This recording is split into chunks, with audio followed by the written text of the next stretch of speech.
Hello and welcome to another episode from Off the Arrow Shelf. I've been a bit quiet recently and apologies for that. I have actually tried to record another video podcast and that on the subject of gap shooting, and I really wasn't happy with how that came out. So I'm back to doing this audio one, and this is going to be a shoot report for Long Eaton Field Archers, or LEFA shoot, the Bluebell shoot that they hosted in May this year. It's going to be, so I'm going to focus on that. I will be doing the gap shooting one soon, once I'm probably happy with how I'm explaining it, because I don't feel I explained it well enough with all the feedback. And I do want to say a huge thank you to the Push Traditional Podcast user group, listeners group, that's on Facebook, and everybody who's replied to my Facebook posts and to my WordPress site, and all of them that have given me feedback on gap shooting and techniques of gap shooting. In fairness, I don't want to get the explanation wrong, so I'm going to try and re-record that one. Anyway, back to this one. So this is a shoot report, Long Eaton Field Archers shoot that took place over the weekend in some absolutely beautiful weather. It's tagged as their Bluebell shoot, and based on that I'm actually going to try and put a video together with some of the images I took and some of the from the actual shoot when I was there. They're not great, I haven't got a huge amount of them, and I'll come to why that's the case in a bit, but I'll try and create a video with those photographs in, because I think it shows how bright and beautiful a day it was, because we were expecting it to be wet, we were expecting it to be showers during the day, and it ended up being beautiful sunshine through the entire day, and you just had seas of bluebells all the way through the woodland. It's absolutely beautiful, and I've got to big shout out to the guys down there at that club, because they'd done a lot of planning in advance, and they must have expected it to be wet, because they'd actually gone out and they'd got loads of bales of straw, and they'd put straw down on the muddiest parts of the paths to try and make it easier to get through. So, top marks on those guys. They were really well done on that. Anyway, on with the shoot report.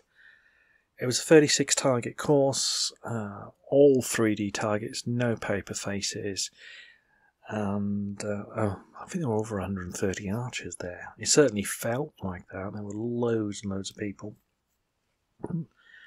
They had some new targets there as well, some new 3Ds that are wild.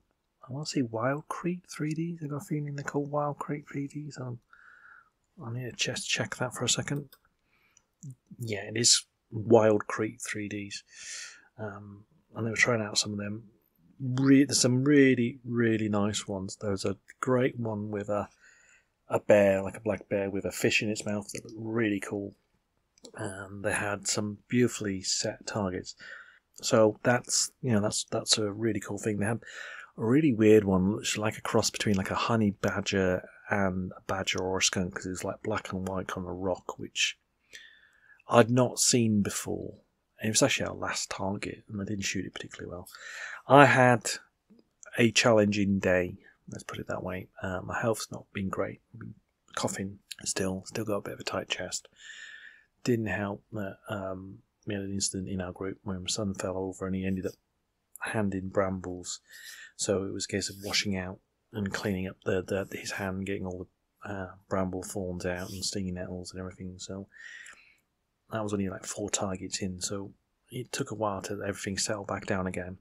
We were very fortunate. We went round without any hold-ups. I know, speaking to some people at the end, because we were finished by 4 o'clock, just after 4 o'clock. We'd shot all our targets, and we didn't have any hold-ups. In fact, we didn't see the group in front until like 2 targets from the end. But I know other people did have some hold-ups, but when you've got that many people, I guess that's not unusual. You're going to have some people that are going to shoot slower than others. Having said that, we were leaving site. We were off site by 6 o'clock, so it was a beautiful day. I think it would be fair to say there was a challenging course. There were some lovely set targets. I know I didn't shoot it as well as I could have done. that's down to me. That's down to my not getting enough shooting under my belt again. I'm gradually getting over this horrible chest bug that I've had. They'd set some clever targets. There's a really nice standing black bear across an open area, which was very hard to judge the distance on. They've got a stag, a 3D stag on a rock, which was just beautifully set under the canopy of the trees, and they positioned it so that you didn't have a straight path to walk up to it. So there was like a meandering path, and I was very pleased to get that shot. Joy was with us, so we were quite a small shooting group. Only the four of us. And it was a good day in catering. And one thing to say about catering at Long Eaton shoots, LEFA shoots, they are renowned for their quality of catering, and I've got to do a big shout out to them because they'd actually put some non-dairy cakes. They'd actually baked a really nice, I think it was a fruit and banana kind of fruit cake. And it was delicious. It was really nice, but they'd gone to trouble because they knew they had some people with dairy allergies and other allergies. And that was really nice. So top marks again to them. And they do very good food. Yeah, it's kind of like, it's almost an expectation at least. You turn up there and they do great food. So, and there's also a huge chocolate cake as well, which got devoured by some members of my group. So back to the shoot. 36 targets, all 3Ds, varying distances. There weren't that many short shots, as in kind of 10 to 12 yards. I can't remember that many. Though, again, as I said, my judgment on distances may not be as good as it should be. I certainly was going over the top of a lot of them, and I think that's just because I'm not used to fighting this bow. Shooting this bow. I was feeling I was fighting the bow a bit. And I think part of that was, again, down to my chest and not being 100%. Of the shots that I remember that I really liked, there was a very nice rising ball one. There was one we came up to, and it's kind of like a goat. I want to say goat, but it's a bit bigger than a mountain goat. But they'd positioned it on a bank facing the other way. So we came up to him and going, we really don't know what that is. And we shot it, and I was lucky I got it with my first arrow. But when you got up to it, it's a lot smaller than it was. So it was a really clever course laying there. There was another one was a mountain lion or like a puma coming down a tree, and you normally see it sat on the ground. But they'd managed to angle it in such a way that they'd position it so it was coming down a tree as though it was kind of been up in the tree and coming really nicely set. A few people said to me at the end of the day that there was a spot which was a bit close. There was a few targets they felt were a bit close, and I think that's probably because they got holed up in that area, and they had a bit of a slower time, so there were more people congregated around there. Because when we went through, we actually flowed through really easily. So maybe I'm not sure. Maybe it was a bit too close at that point. But as I said, we hit that location earlier in the day, and it was just about the time that my son had fallen, and quite frankly, I had other things on my mind. There weren't any people around us when we were shooting those targets, and I can't exactly remember the layout, so I don't want to criticize them for something that I can't remember. Likewise, though, the guys that were talking to me, I wasn't there, but I can imagine there are times when things will feel close. So I'll leave it as that. I'm going to say that. One thing I noticed with the course is that they had tried to put a new route around the wood. They'd closed off some of the paths, and maybe that's why things were feeling a bit closer than others. But I don't know. They've got quite a large wood, and they can certainly spread things out. So maybe it was just unfortunate for the guys when they were kind of being held up and slowed down. Sorry, you can hear me coughing again in the background. I'm just flicking through my notes, so you can probably hear me moving through things. In all, though, they flowed pretty well. We had good company, weren't held up, good course. As I said, I don't think they realised it was as challenging as it actually proved to be. But certainly they've got a lovely woodland there. They've got it's mainly mature woodland, but there's a section which got clear cut a few years ago. So there's some young silver birches and thickets that are coming through. So you've got some slightly darker shots as well. So they'd actually done quite well. They'd also put a lot of effort in to try and make sure the paths were as easy to get round as possible. They'd cut steps in. They'd put steps up the banks and down the banks. It's quite a flat woodland, but they've got lots of dips and hollows in there, and they certainly were using them to try and hide distances. And I think they've got another shoot on in a few months, which is their solstice shoot around June, and I think that when all the undergrowth starts coming up, I think they've got a really nice course there. So overall, yeah, enjoyable. Interesting thing was that at the end they called out the first, second and third prizes for all the places, but they didn't announce the scores. So when they do post the scores, it's going to be really interesting to see what the scores were, because I know I didn't shoot very well, and I know I left at least 30 points. I would probably say 40 or more points out on that course, where I just, if I'd been on my A game and I'd had the judgment more, rather than kind of fighting the bow and not feeling as comfortable with it, I probably would have shot it more relaxed. A lot of the time I was misjudging the distances, and that comes from being an instinctive archer. It's kind of like thinking, okay, I think it feels like that, and I've got to remember that bow is a bit more efficient. So many times I was just going over the top of it, and then when I was reaching a longer shot, I wasn't mentally in my head thinking, okay, yeah, this is a longer shot, I do need to go up. I'm thinking, okay, I'll shoot this flat, and I end up falling short. And the line was one of them. They've got a 3D lion. And I looked at it and thought, well, maybe I need to rise up. No, I'll shoot it flat. And I literally just skimmed under the belly, and I just thought, no, I should have gone with that first instinct. And I think that's the problem. I'm second guessing myself a bit, which is probably why I found it more challenging. Other people probably found it more challenging because there were some really nicely and cleverly laid shots. There were also 3Ds there that I'd not seen before. They had a snail 3D that really threw us, because we came up and we saw this big bright shell, and we thought, it kind of looks like a beach ball. And we looked again and said, oh no, it's a snail on a log, and it completely threw us. And I was like, okay, that's a new one. And I mentioned the bear with the fish in its mouth, which is quite picturesque. I actually saw on Facebook there's quite a few people who've taken a photograph of that. They've got a lovely standing stag. I love that 3D. It's a huge, great big 3D, and they always manage to position that just right here. And it was beautifully positioned under this canopy of trees.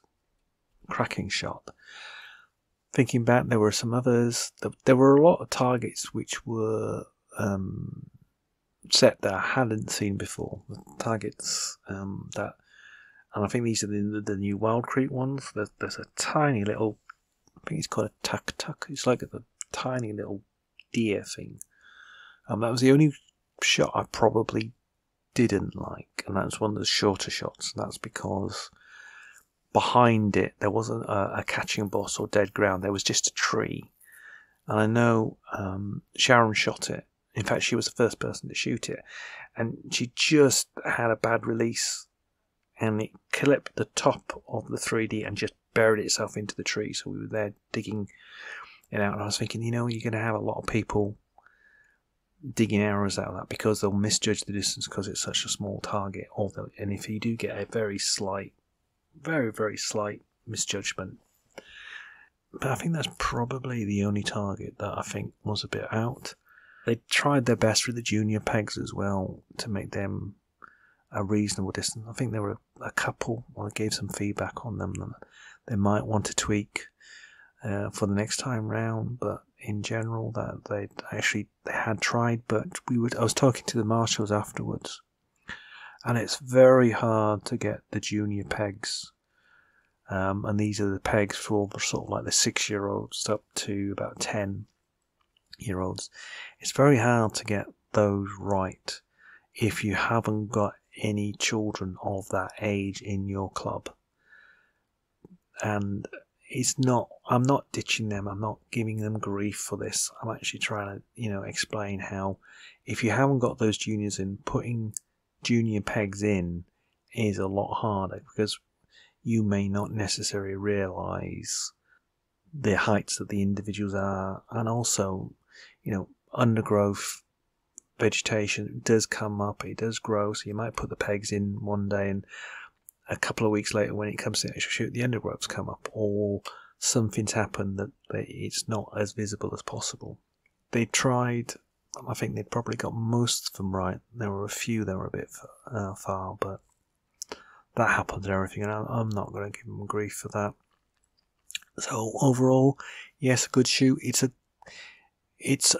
LEFA is always a challenging course. It's always set well. It's always, they did members of them set one of the courses at last year's 3Ds or 50th anniversary for NFAS, and there were some really clever shots there, and that was evident at the weekend. They've set them. They don't just drop them out and forget about them, and I think that's quite nice. It is interesting to see the different targets and some of the different 3Ds. I do think some of the 3Ds are actually quite hard, which makes them quite resilient, but for the lower poundage arrows, I think they struggle a bit. Sorry, lower poundage bows, i.e. the arrows when they impact may struggle a bit.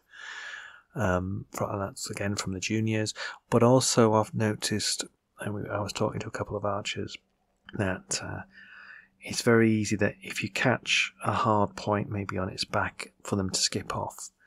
But I'm very interested in having a closer look at some of these Wild Creek targets and seeing how they last in comparison to other targets, how resilient they are, how long lasting they are, and also how they cope with several hundred arrows into the kill zones or the marked zones that are the highest scoring zones, because there's that question of do they seal back up and how well do they take that damage, because that is something that we are going to be looking at, and I think all clubs will be looking at in the future.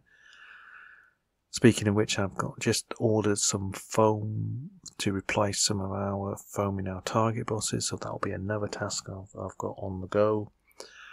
I've also just sourced some 2mm thick foam, 2 to 3mm thick foam, which is a bit thicker than the normal foam sheets or foam that you find in the layered foam bosses.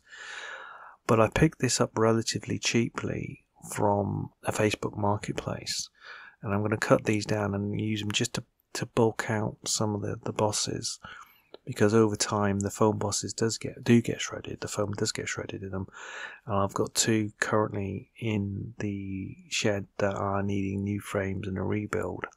So I'm going to try this foam out and seeing whether I can use it just to increase the life of the targets that we do have, target bosses, because a 3-foot square target boss is now retailing at over £100, and when you consider, like we've got paper faces out all the time, that's 36 targets, that's a lot of money, and the big 1300mm square bosses, which is 4.5 foot square, they're coming in at around £200. We've got to try and look at how they can be repaired and maintained, because they do take a lot of abuse.